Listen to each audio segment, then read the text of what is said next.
first of all, I think we need to change the language about British involvement in the Gaza genocide. We are not complicit, we're participants. And we've been participants from the start. This is a tripartite genocide. It's US, UK, Israel. And it began basically immediately. So after October 7th, when the genocide began in earnest, I started looking at flights that were going from the UK base on Cyprus, which I'll talk about a bit more later. And I noticed that there were daily flights going of military planes, military transport planes. So they're called C-17s and A-400s. They're huge vehicles that can carry over 100 personnel, weapons, and other military equipment. And I started asking questions of the Ministry of Defense. And then some MPs started asking questions, and we were given no information about what those flights were for. And then I started doing more and more stories, and they had to respond. And this was a dynamic that developed throughout the whole genocide, in that I would find information myself, which would push the government to have to release more. But anyway, they always said, oh, well, it's medical supplies and moving ministers to Israel. And you're sort of thinking, why do you need dozens of military flights to Israel, military transport flights, if you're just transporting a few ministers? There were only a few ministers that had gone at that point, or medical supplies. Didn't make any sense. Still doesn't. We still don't know really what were on those flights, and we have no press that's pushing the government to do that. In December, the government announced that they were going to start spy flights over Gaza in support of Israel. That's the quote from the government. And they began in December, and again, they didn't say where they were going from.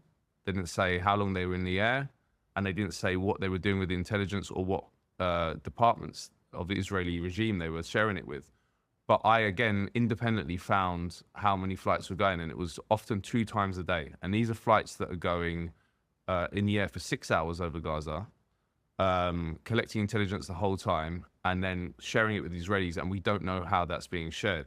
Because the following day, October 28th, the UK military sent out a D notice to every media editor saying, do not publish any information about the UK Special Forces in Gaza. What's a D notice? Yes, so a D notice is important.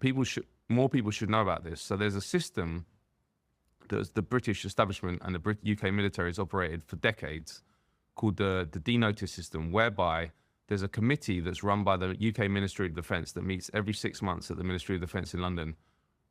Senior intelligence and military officials meet with a small collection of journalists, and they basically decide what they can and can't publish in the newspapers. Wow.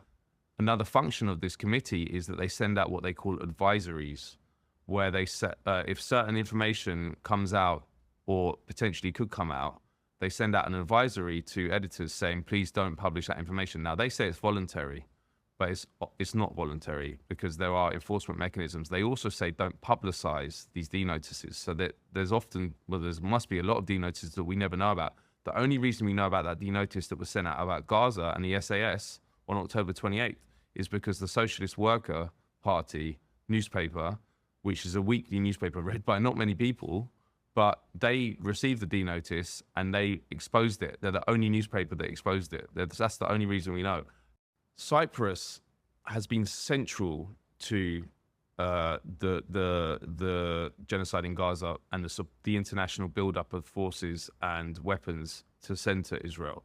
I should give some background on the British bases there, because it's a window into how the genocide has been enabled, but it's also a window into how British power works and how the empire never died after the end of the Second World War, which is a common myth that's put out there.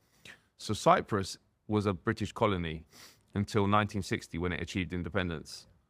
And on independence, the British retained 3% of Cyprus, the landmass of Cyprus, and it was in 2 main areas, and turned the western area, which is called Akrotiri, into a huge RAF airbase, which still exists. In the east, there's an installation called Dikelia, which is a huge intelligence station. Now, early on, as I said, I saw these flights going from RAF Akrotiri to Israel. And then it came out subsequently that it wasn't just British flights going. 40 US transport flights went from Akrotiri to Israel in the first month after the genocide. And that was revealed in Haaretz. And Haaretz actually said that RAF Akrotiri is the international hub for supporting Israel early on.